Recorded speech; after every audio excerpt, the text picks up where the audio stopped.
So, as the international break draws to a close, Tottenham Hotspur are set to be back in league action this Sunday against Aston Villa. So, in the meantime, let's take a look at Thomas Frank's first 11 games and assess how Thomas Frank started as Tottenham manager. So, overall, I'd say that it's been net positive with Thomas Frank. I think there's plenty to be excited about, plenty of things that we've seen so far which are encouraging. Good rotation, tactical flexibility, the use of set pieces, defensively solid, and coming back in games, as well as a few cons that we can get into a little bit later on. But let's look at his record so far. So, out of the 11 games, Thomas Frank has won six. He's drawn four and he's lost one. One of those draws is the Super Cup, which was a draw at full time. And is it really an actual competitive game, really? But I digress.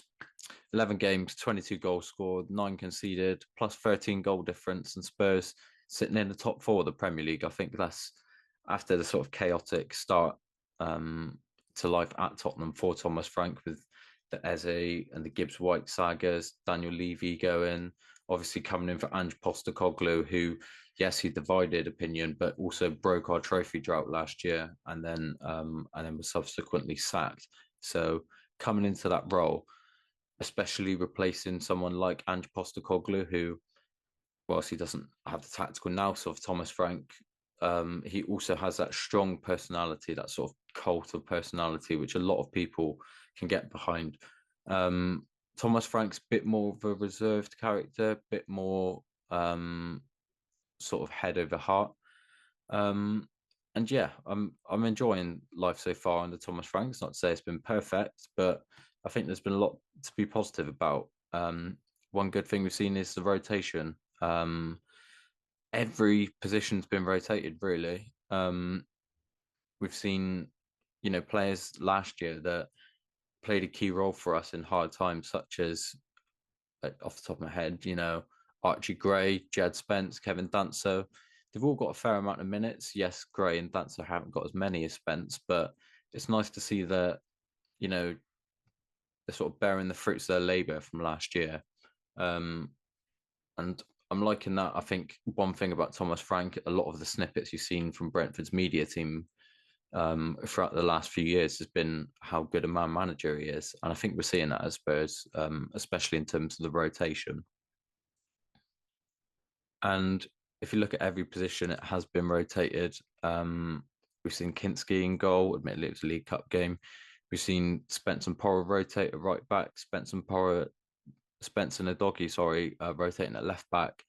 Seen Kevin Danso come in that midfield. All of our options, barring Yves Basuma, have been utilised. And you say the same about the front three. And one good thing with Thomas Frank is his track record with young players. And he's not been afraid to give minutes to players that are, in the early 20s or even lower. Age-wise, we've seen Bergvall play a lot of minutes this season. Sars had a really good start to the season. Archie Gray, we've seen minutes in midfield, which is quite important, really, considering that we bought him for 40 million and we didn't really see him at all in midfield last year. And then, obviously, on top of that, we've got some academy players which have been given a go. Luca Williams-Barnett becoming the 900th Tottenham player in the club's history, making his debut against Doncaster. And yeah, I'd say on the rotation front, there's not a lot that I can complain about when it comes to Thomas Frank. I think he's rotated the side well, and it looks, for all intents and purposes, like the players are on board with that as well, and that he seems to be managing the squad rather than just a starting 11, which I'm not 100% sure we've seen under Ange last year, because the likes of Jed Spence, Archie Gray, Bergvall, yes, they got their opportunity through Ange, but it was sort of through the process of elimination and the just ridiculous injury crisis that we had last year. So for us, for Postecoglou to be succeeded by Frank, and then in his first 11 games already, he's shown the rotation that we're going to need at various points this season. I think that's very encouraging. One other criticism, which was cited at Ange Postecoglou's door last year, was, and even the year before, was the lack of tactical flexibility. That 4-3-3 I don't think we played any formation other than 4-3-3 under Ange Postecoglou. And when it got to February, March last year, and yes, the league was probably done by about November, December. But even in those games where we knew we were too good to go down, but we also weren't winning, that was a perfect time to experiment with new formations and maybe try something new. Admittedly, yes, you'd say if you're playing devil's advocate, you'd say, well, in the Europa League run, this is a formation we're playing, so you don't want to, steer too far away from that. But overall, I think we knew the formation we'd be playing under Ange.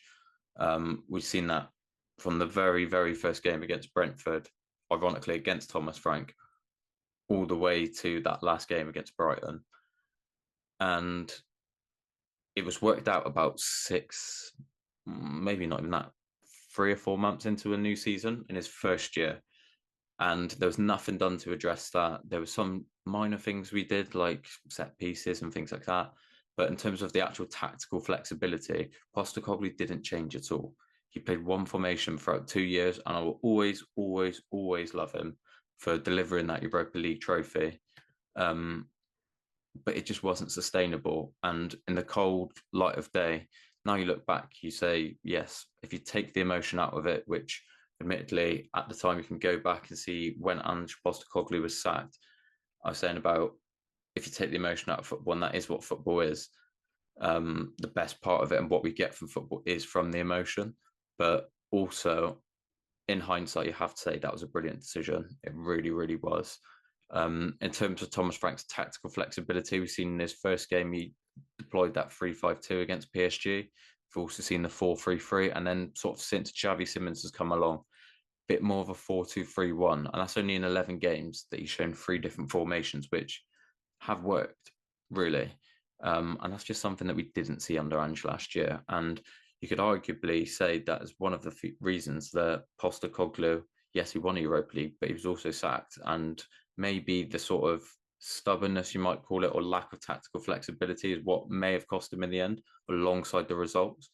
But for me, we were just predictable. And with Thomas Frank, with someone with his tactical nous, I don't think we're as predictable now because we've got more depth in terms of attacking and maybe midfield, but you'd also say that there's a tactical flexibility that if we were going away to Arsenal tomorrow, there's every chance we could set up in a 3-5-2. There's every chance we could set up in a 4-3-3 or 4-2-3-1. And as an opposition manager, it just makes life a little bit harder when it comes to sort of predicting your opponents and doing your prep leading up to the match. And yeah, for me, I think that's something that's very encouraging because what that says to me personally is that if we hit a struggle this season, Thomas Frank's not just going to sit on the same formation and keep playing the same thing and expecting different results.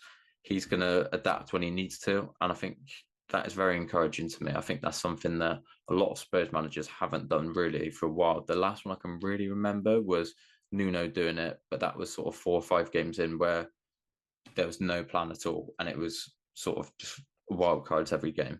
But for me, the tactical flexibility of Thomas Frank is really, really encouraging. And ironically, one of the sort of main concerns of Postecoglou's tenure, which a lot of people raised early, was our set pieces.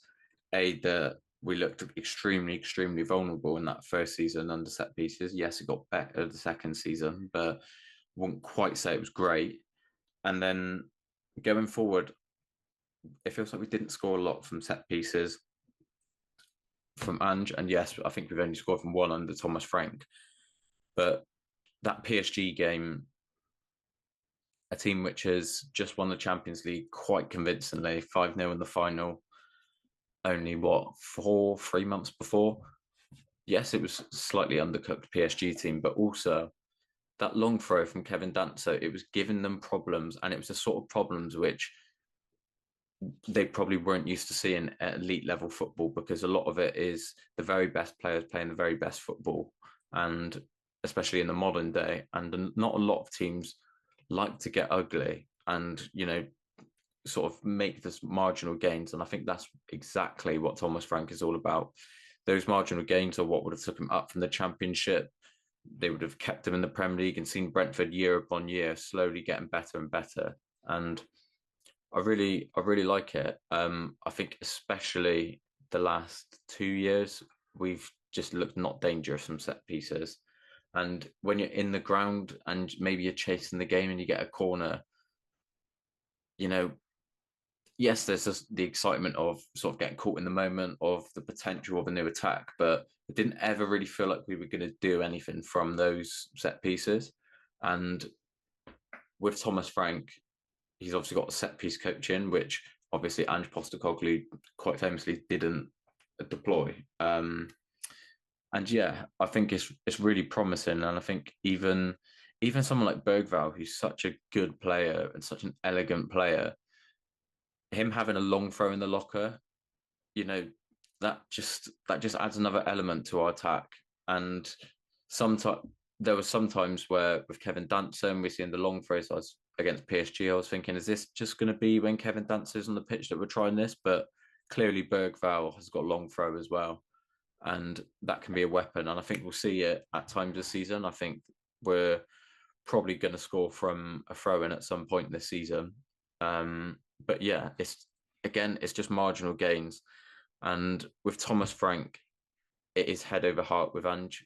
And in terms of the criticisms that were put to Postecoglou last year, those were a lot of things which I was wanting to see us improve on this year. And yes, there's a give and take, maybe going forward. In terms of the actual movement, it doesn't look as good as it did in the initial 10 games under Ange. But I think it's been a very, very solid foundation that he's built already. And I'm excited to see where it goes next.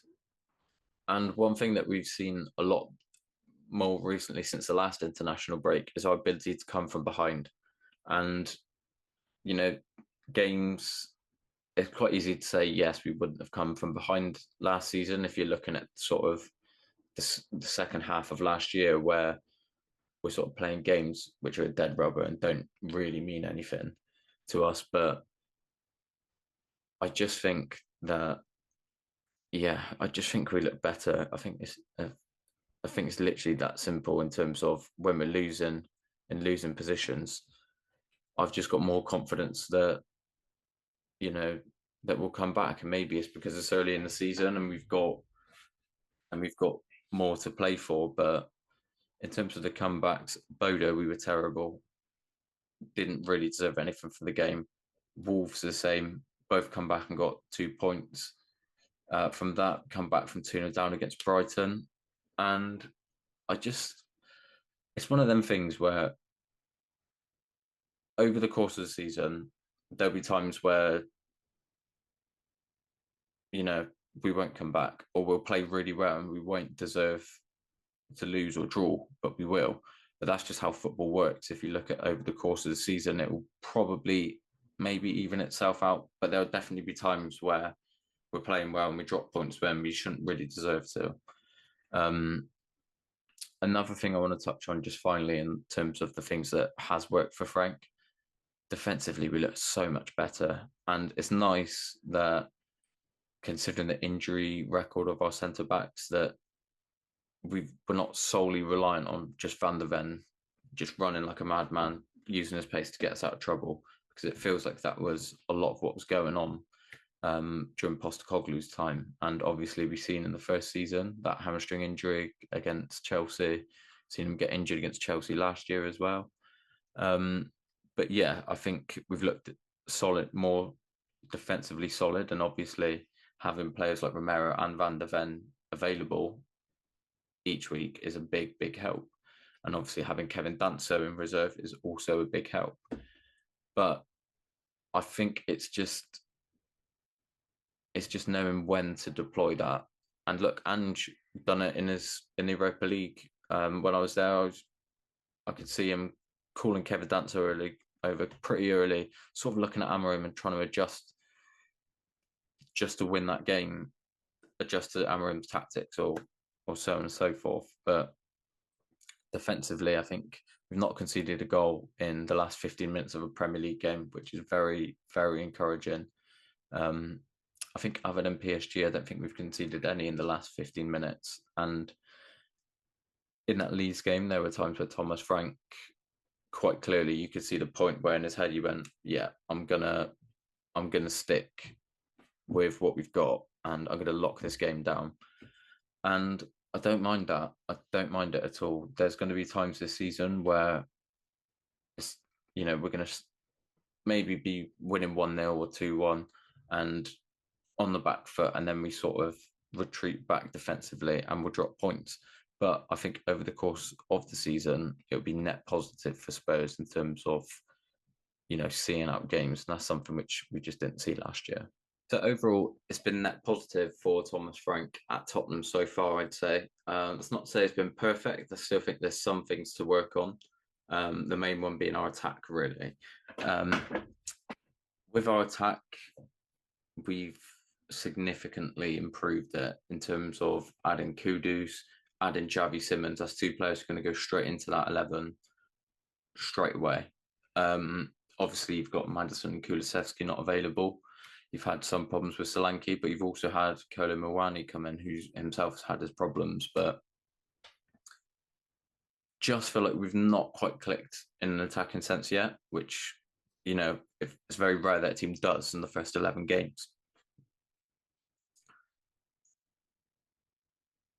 But also, the quality is there. And it's one of them things that if we get to, 20 league games in and it's still an issue, that's going to be a bit of a worry. I don't think it will be. I think, a lot of our attacking rhythm is really based on getting the ball through the middle of the park quickly. And I don't think we've got players that can do that. And I think that's probably why we've not seen us sort of utilize the middle a lot. Against Bodo, there was a lot of open space, even from goal kicks, straight through the middle of the park. And they just sort of had their players pressing out wide. And I was thinking, why are we not going through the middle?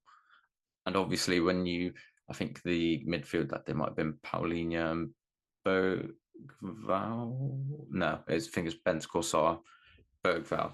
All good players in their own right, but all very, very similar. And I think it's maybe one of them things which, if you're looking at a transfer window, you're probably looking at someone like Adam Wharton, who maybe in the summer might be a bit unattainable for us. But if we were to go in January, which I probably don't think we will, which we need to work on. And then obviously going forward, you've had 1 week is Richarlison, 1 week is Solanke, and then Solanke's not playing, so maybe it's Tell up front. And then you've got Kolo Muani, who's not really played.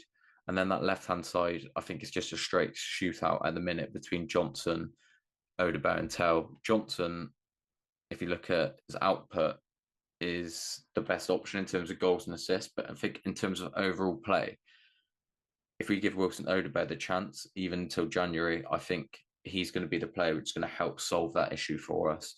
I think he's one thing with Johnson, I'd say maybe say with Tell as well, is they are very, I'd say more with Brennan Johnson, he's not good at holding the ball up and also receiving the ball at any sort of angle.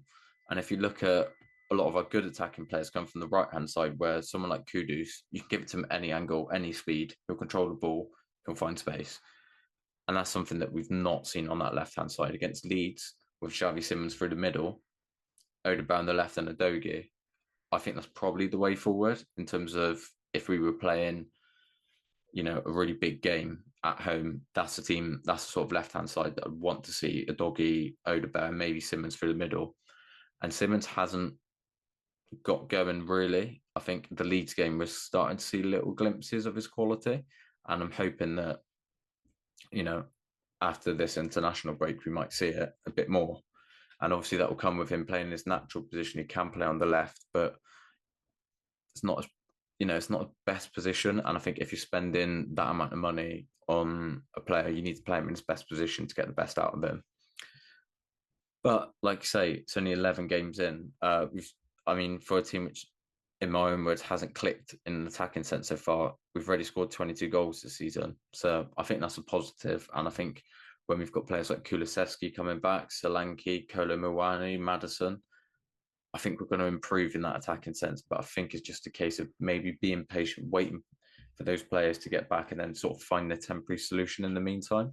And the other final thing, which I'd say maybe you could, if you're playing devil's advocate, like you'd need to have the sort of fair and balanced argument in this sort of assessment of Thomas Frank so far. You'd say that defensively, since the last international break, we've seen us go behind against Brighton, against Wolves, against Bodo, three times where defensively we maybe switched off a bit. And overall, I think we've been a lot better defensively.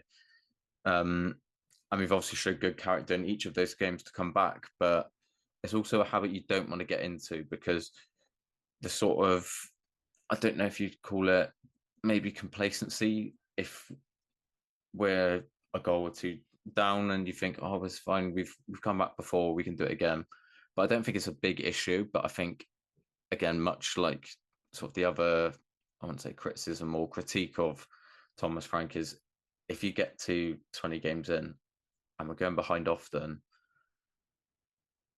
that's slightly worrying. But yeah, overall, I think it's been really good for really good start for Thomas Frank. Yes, there's work to do, but net positive overall, I'd say. I think he's adapted well, and it feels like whenever I talk about Thomas Frank, I sort of have to add the caveats of, the mental summer that we've had in terms of changes to the hierarchy of the club right at the very top, changes in the manager, Son leaving, other players coming in, players not coming in who we thought we were. But he's handled it with just real class. I think he could have easily, come in and, just sort of tore up the rule book and sort of want to make his stamp on Tottenham, and which he would want to do. But he's been very patient in the way that he wants to do that and the way that he wants to play. And I think it's one of them things which this season, even though we've improved, I think it's probably one where maybe the next season or the season after you're looking at it and really starting to see the fruits of Thomas Frank's labour and also his tactical potential as a coach. But overall, I'd say it's been really good. And one thing I will say, which has been really comforting, is that it feels like there's not been a lot of news around Tottenham, really. And for a club as chaotic as us, with Ange last year, who's quite a fiery character, so when he was pressed by journalists, that was sort of, a talking point. And obviously, the always winning my second season quote come from that very scenario. But it just feels like we're being sensible for the first time in a long time, and not sensible in being overly cautious, just in terms of taking the right gambles at the right time. And with ENIC putting another 100 million in, I think that takes them up to 250 million they've put in since 2001, first time coming in 2022. If, the Lewis family are serious about, really pushing this club forward and prioritizing the football, like so many of us have been calling out for so long, I'm really, really confident that Thomas Frank would deliver with that backing if he's to get it. And I really, really am excited. And even players like João Paulinho, who, he's played at Bayern last year, he's won a Bundesliga, and all the good things that come with playing for one of those real like super clubs in Europe. He just speaks so glowingly about Thomas Frank, and I think he'll end up being a Spurs player permanently. But also him saying in his interview that talking with Thomas Frank is, one of the reasons that he comes to Spurs. I think how good Thomas Frank is tactically, I think that's something that a lot of players are going to want to get on board with if it clicks under Thomas Frank, and I'm confident that it will. And hopefully we'll see that this Sunday against Aston Villa. But yeah, overall, out of 10, if I was to give him a rating, 7.5. 6.5, maybe an 8. I'd probably say for argument's sake 7.5 out of 10. But yeah, happy with the start so far from Thomas Frank, and hopefully we can continue that going into this set of fixtures we've got after the international break, because there's there's a few important ones coming up, and there's some even bigger ones coming in November.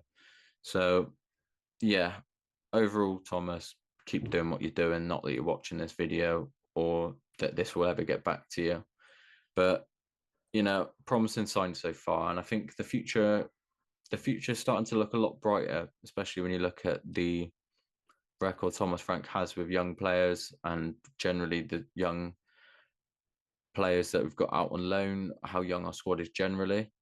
I think it's a good thing. So here's to a future with Thomas Frank at the helm. And until then, up the Spurs.